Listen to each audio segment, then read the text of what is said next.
In the end of Dune Part 2, Paul defeats the Sardaukar, the Emperor's army, and persuades other great houses to accept his rule by threatening them to destroy Pi's production. But great houses refuses. In response, Paul commands his Fremen followers to attack great houses in a very religious tone. Lead them to paradise. What is fascinating about this ending is that in the Frank Herbert's original book, this doesn't happen. In his second book, Dune Masiha, the story starts years after the war has already over, where we get to know that Fremen has killed 61 billion peoples in this war, and then the story moves forward without giving the clear reason. So clearly, in Frank Herbert's books, he doesn't give us a clear reason as to why the Holy War has begun at the first place. So Frank Herbert, through his book, makes a point that even though Paul can see his future, he is powerless to stop it, suggesting that fate is powerful than free will. Whereas Denis Villeneuve depicts that Paul let this war happen for his own political motive, as we just discussed that the ending of Dune 2 gives a clear understanding as to why and how the Holy War begins. But some of you may say that what's the big deal? Denis Villeneuve has changed so many things from the book. Like in the book, Chani gets pregnant and has a son whom Paul named Leto after his father. Well, there is a vast distinction between the literal changes and what Denis Villeneuve did in the end. And honestly, that's what's fascinating, to understand the difference between the literal exegesis of things and changing something profound. So this video with no doubt is going to be an amazing experience, as we are going to discuss that how Denis Villeneuve has achieved a remarkable feat by changing the ending of the movie, and through the journey of understanding this you are going to learn that what one should do while adapting a novel or any other work of someone else for that matter.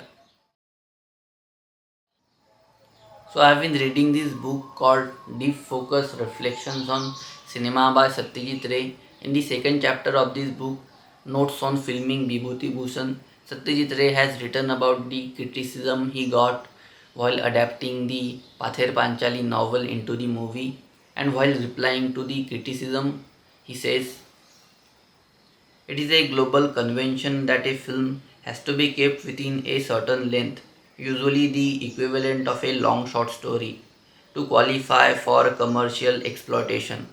As long as one accepts this convention and also expects film novels, one cannot be too demanding about strict adherence to the letter. Transformation, therefore, is inevitable." Basically, he's saying that you can't make a 10 hours long movie and expect people to watch it. No one has time to watch 10 hours long movie. So the theaters are not going to play it. There is a conventional range of a movie's length which is of a long short story. So in order to fit your movie's length into that box, one has to naturally remove so many things from the novel. So that explains why in the movie Paul takes his revenge, I think, in some weeks, while in the book it took him 2 years. And also in the book there is a sub narrative where Gurney thinks that Lady Jessica is the traitor who betrayed Paul Atreides and then he tries to kill her. Of course, Denis Villeneuve removed that one too. But what Satyajit Ray has written after this is actually more important in the direction that I am heading. He says, "It is not that no novel exists which can be filmed in its entirety.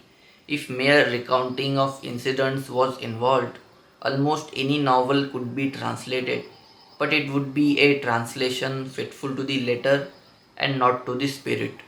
Now this is interesting.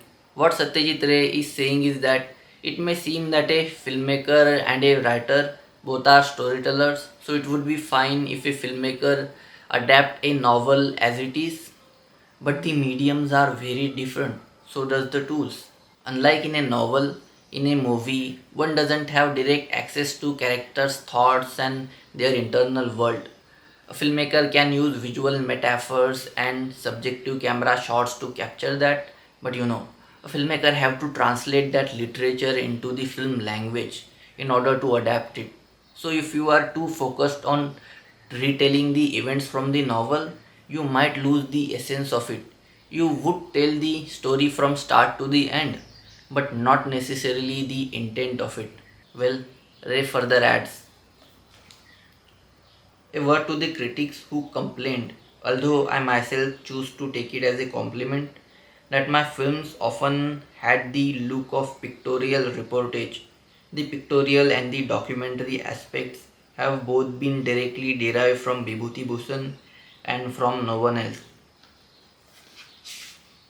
The true basis of the film style of Pather Panchali is not neorealist cinema or any other school of cinema or even any individual work of cinema, but the novel of Vibhuti Bhushan itself. Basically, the point is that a filmmaker should ideally be faithful to the intent of the novel and not to the mere retelling of it. That's why we see there are so many great disloyal adaptations which are way better than the so called loyal adaptations. I think The Last of Us would be a perfect example of this. But, ladies and gentlemen, in Dune 2, the water is way deep than this. What we discussed until now explains the natural excision that happens while adapting a novel, but it doesn't explain what Villeneuve did in the end of Dune 2. As we discussed in the beginning of the video, Denis Villeneuve doesn't change the ending in order to translate the novel onto the screen. He literally changed it philosophically because books suggest that Paul was powerless to stop the war, while movie depicts that Paul made a clear choice in order to gain a political power. So clearly, Denis Villeneuve changed the intent of the novel, and as we just discussed, a filmmaker's priority should be to translate the intent of the novel in the film. So this contradiction raises two questions. First one is obvious, that why Denis Villeneuve did that, and the another one is that is it right? I mean, you are changing the intent of someone else's work. Then why don't you just write your own thing? So the reason I think Villeneuve changed the ending is time. You see, Frank Herbert has wrote these novels in 1960s when violence in the name of religion wasn't prevalent, at least in the West. It's only after the plane hit the tower they realized that the fire they have started has came home. But Herbert must have seen the exploitation that's been happening of Middle Eastern people because of the power struggle caused by oil. So he may have seen the probability of people using this operation and religion for their own political motive. So Herbert's writing was based on the probability. That explains why he doesn't give a clear understanding of why the Holy War begins. While Denis Villeneuve is making this movie in 21st century, a time where we all have seen the horrors of using religion for politics. So it made sense for Denis Villeneuve to depict Paul using religion for his own political ambitions because that made Dune relevant in present times. So this explains why Denis Villeneuve changed the ending of Dune. But what about the other question? Is it right? So I'm going to use this book again to answer this question because Ray has also written about this in his third chapter, Should a Filmmaker Be Original? He says, I, as the interpreter through the film medium, exercise my right to select, modify, and arrange. This is a right which every filmmaker who aspires to more than doing a commercial core to artistic endeavor, in fact, possesses.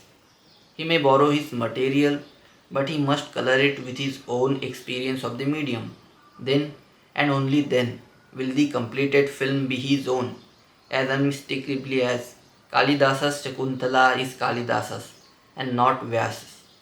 So, if I have to sum it all in a sentence, that would be like Denis Villeneuve's Dune is a Denis Villeneuve's interpretation of Frank Herbert's Dune. I think this sentence answers the questions. So that was it. I hope you I hope you watching it till now, and if you do, thanks a lot, and share your thoughts in the comments. I will see you then in the next video. Have a nice day. Bye.